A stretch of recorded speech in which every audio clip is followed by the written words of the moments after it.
This will be Lara Skinner from the Trade Unions for Energy Democracy. Lara is based in the United States, but Trade Unions for Energy Democracy is now an alliance of unions in 20 different countries around the world. Have we got Lara up, or do you want to get her up while I go on to the next speaker? Who's going to talk to Lara? I don't know who's going to you were going to talk to Lara, I think, Jonathan. Just when she comes up. Just video. Yeah. Yeah, but you need to do it from here. Okay. It's not coming through that line. Okay. It's coming through this. Okay.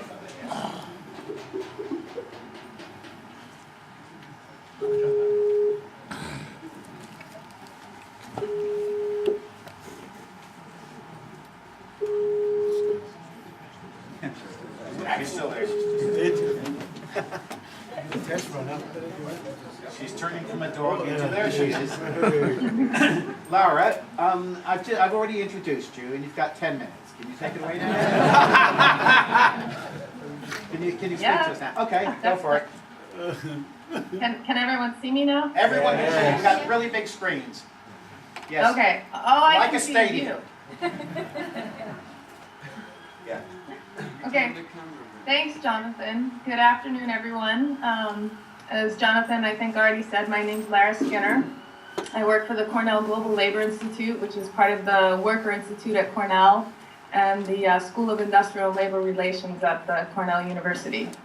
So I'm really pleased that you're having this conference on the climate crisis and that you're bringing together trade unionists and environmentalists and others to formulate a joint response to this crisis, which I think is so necessary. As you may know, I'm here in New York City, where the first hurricane of the season just rolled up the East Coast, and we're actually dealing with a lot of flooding here in New York and on East Coast, on all the East Coast states right now. In the spirit of figuring out how we address this crisis, but also how we create a more socially just society, one that protects workers and strengthens unions, I'm here to talk about a new initiative that the Cornell Global Labor Institute has convened. And it's called the Trade Unions for Energy Democracy. And Trade Unions for Energy Democracy is a global multi-sector trade union initiative to advance democratic direction and control of energy in a way that's going to promote solutions to the climate crisis, to energy poverty, to the degradation of land and people, and also to the repression of workers' rights and worker protections. And this initiative emerged out of a 3-day global trade union roundtable that we had in New York last October. And we had 70 trade unionists there from 19 different countries. And so I just want to spend a few minutes talking about why we organized this roundtable and why we think this initiative, Trade Unions for Energy Democracy, is both important and really necessary at this point. And the first part really is that the political strength of the fossil fuel agenda and sort of business as usual has prevented us from having a global agreement on climate change. We also didn't emerge from the Rio+20 Sustainable Development meetings with any firm commitments to address the climate crisis. The second reason is that we really think that there's a new discourse emerging among trade unions and other social movements in response to the neoliberal capitalist approach to the green economy. And this new discourse opposes the commodification of nature in order to solve the ecological or climate crisis, and it also opposes putting a price on natural resources to green capitalism, mainly because it simply doesn't work. It's perverse, but it hasn't worked, this green capitalist approach to transition to a low carbon society. And then the other two reasons that we organized this roundtable and have started this initiative is because we believe that there's an energy emergency and that the energy transition that we need is not happening. And so I want to spend a little bit of time talking about these two things. And in terms of the energy emergency, we see 4 main aspects of this that we need to confront and deal with. One is the climate environmental crisis. The second is that fossil fuel use is rapidly expanding. The third is the power of the fossil fuel corporations keep growing. And then the last part is that energy poverty is a serious global issue. In terms of the climate crisis, I think you all have been talking about this all weekend, but we're at a point when CO2 emissions should be leveling off and decreasing. And instead, what we're seeing is that they're rapidly increasing. We know that we need to bring CO2 emissions down to at least 350 parts per million, and instead 2 weeks ago, in many parts of the world, we surpassed 400 parts per million. We've already raised the Earth's temperature more than almost a degree Celsius, 0.8 degrees Celsius, and the effects of this are far worse than scientists have expected. We all know that droughts, hurricanes, floods, forest fires, they're a daily occurrence around the world now. I was in England last year. I know that you had the wettest year on record, but you also had the driest months on record at the beginning of the year. So I think it's really clear that the Earth's climate has been destabilized. And it's the working class, it's people of color, it's women, it's immigrants who are disproportionately impacted by these impacts of climate change. And I think the most worrying part about all of this is if we continue business as usual, if we continue what we're doing, we're going to increase the Earth's temperature 4 to 6 degrees Celsius by 2100. So that's the climate crisis. And then just a couple things about fossil fuel use expanding. We're bringing massive new amounts of fossil fuel into the global energy system, and it's making it virtually impossible for us to control global warming. Right now, fossil fuels meet 80% of the world's energy demand, and they're projected to meet the majority of the world's energy demand through 2035. A few years ago, we were talking about peak oil, fossil fuels running out. It's just simply not true. The fossil fuel industry has embarked on what we're calling an extreme energy agenda. They're using far riskier methods to get at hard to reach and more polluting fossil fuels. They simply have enough money to figure out other ways to get to fossil fuels like tar sands oil, like hydrofracking for shale gas, like surface coal mining, like deep sea oil drilling. And of course, this extreme energy agenda has seriously negative impacts for workers and communities. Just on connecting to the part of the power of fossil fuel corporations, climate scientists say if we're going to stay below 2 degrees warming, then the max amount of fossil fuels that we can burn are 565 gigatons.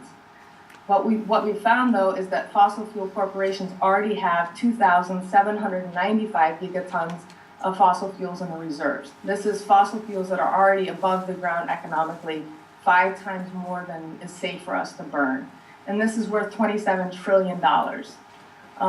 So, the third part of this energy emergency that we're talking about is the power of fossil fuel corporations. They're more powerful now than they have ever been. About 120 corporations produce about 80% of the world's greenhouse gas emissions. And they're exerting tremendous influence over our political economic system and making it really impossible to democratically control the sector and to protect workers, communities, and the environment. We often see that the profit motive is more important than, safe working conditions or preventing energy disasters. I think the worst example of this is the Pasta de Conchos mine in Mexico, where a gas explosion caused the mine to collapse, and 65 miners were killed, and 63 miners' bodies were never recovered from the mine. They're still buried there. And then the other part of it is that the fossil fuel industry is producing far more fossil fuels now, but they're doing it with far few workers. Here in the US, coal production has gone up a third since the 1980s, but there's 50% fewer workers employed in the sector, in the industry. So through automation and new technologies, they're producing more fossil fuels with less workers. And then, of course, closing down union operations to reopen non-union mines is now regular practice. And then just the last thing I'll say about the energy crisis and the energy emergency is energy poverty. It's a serious issue. 1.6 billion people don't have access to electricity. We have more energy coming into the global energy system, but it hasn't meant that more people have access to electricity or that electricity is more affordable. So all of these things, the climate crisis, fossil fuel use expanding, the power of fossil fuel corporations, and the situation around energy poverty constitute what we're calling a planetary energy emergency. And then the second part is, that the energy transition is not happening. And this is the other reason why we think trade unions for energy democracy is such an important and necessary initiative. Lara, 3 more minutes. Okay.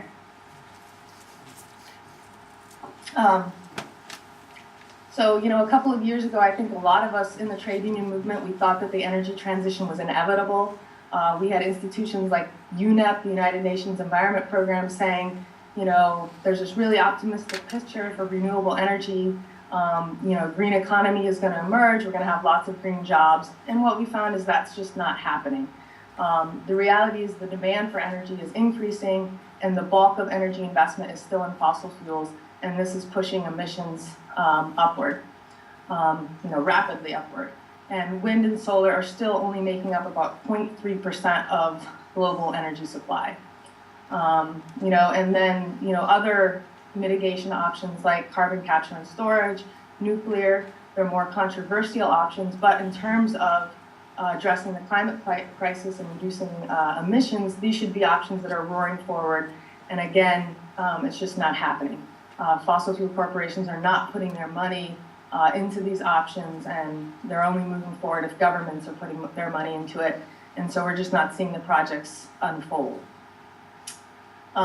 So I think, the sort of fact to this is we have an energy emergency that constitutes a planetary crisis. We have an energy transition that is not happening. We need it to happen. We need to transition to a low-carbon, sustainable, equitable energy system, but it's just not happening. And this is where our initiative comes in. And we believe that, achieving energy democracy or a low-carbon, equitable energy system is going to require democratic direction, public intervention, community control, and social ownership over our energy options and resources, what we're calling energy democracy. Just to give you a little update on where we are with trade unions for energy democracy, about 20 unions and union federations from 11 different countries are participating in the initiative now. We have 18 unions and allied organizations that are on our global advisory board that guide the effort.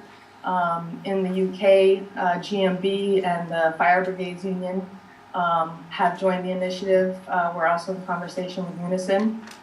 In October, we're going to have a 3-day working retreat to further develop and advance this energy democracy agenda.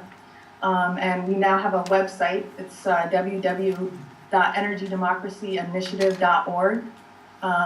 And we're also putting out an email bulletin a couple times a month where we're chronicling struggles around energy democracy and also chronicling trade union fights and solutions to the neoliberal capitalist approach to energy. I really hope that you all will contact me and the Cornell Global Labor Institute if you're interested in participating in the initiative. And I'm sure I can distribute some information and my contact information through Jonathan and others following this session. So I just want to thank you all, and I'm happy to stay on if there's time for questions. Thank you very much. Thank you very much. If you stay on and listen, you'll see the next thing. Now, our next speaker is Eva.